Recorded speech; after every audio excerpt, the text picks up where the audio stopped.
خدا ہمیں وہاں ملتا ہے جہاں ہم خود سے بھی چھپنا چاہتے ہیں۔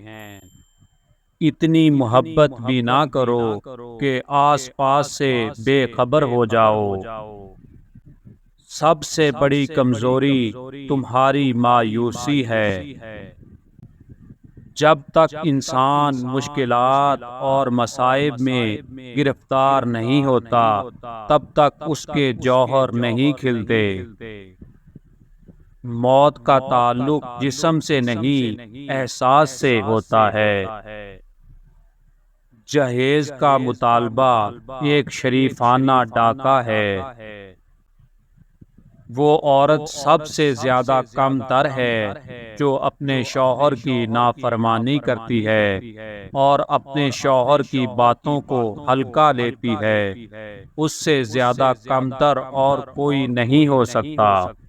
چار چیزوں کو تھوڑا نہ سمجھو: قرض، مرض، دشمن اور آگ۔ اگر چڑیاں متحد ہو جائیں تو شیر کی کھال بھی کھینچ سکتی ہیں۔ کسی کا دل توڑنے سے پہلے سوچ لو کہ تم بھی دل رکھتے ہو، اور جب دل ٹوٹتا ہے تو اس کی آواز سنائی نہیں دیتی۔ کسی بے وقوف کے ساتھ بحث مت کیجیے، وہ آپ کو مٹی گارے میں گھسیٹ دے گا۔ اس کو لت پت ہونے میں مزہ آ رہا ہوگا اور آپ خام خواہ میں خوار ہو رہے ہوں گے۔ اس معاشرے میں عورت کا مرتبہ کیسے بلند ہو سکتا ہے جہاں مردوں کی لڑائی میں ماں بہن کی گالیاں دی جاتی ہیں؟ کام کرنے والوں کی قدر کرو، کان بھرنے والوں کی نہیں، کیونکہ کام کرنے والے آپ کو بہت کم ملتے ہیں اور کان بھرنے والے ہر جگہ پہ میسر ہوتے ہیں۔ چار آدمیوں سے ہمیشہ بچ کے رہیں، کیونکہ یہ سانپ سے زیادہ خطرناک ہوتے ہیں۔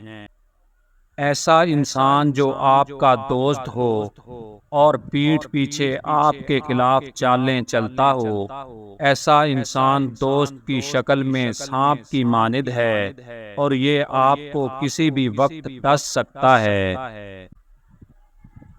ایسا انسان جو ہر وقت آپ کے کام میں مداخلت کرتا ہو اور آپ کو آگے بڑھنے سے روکتا ہو، ایسے انسان سے بھی دور رہیں، کیونکہ وہ آپ کو ترقی کرتا ہوا نہیں دیکھ پاتا، اس لیے وہ آپ کے ہر کام میں مداخلت کرتا ہے اور آپ کو کسی اور کام میں لگانے کی کوشش کرتا ہے۔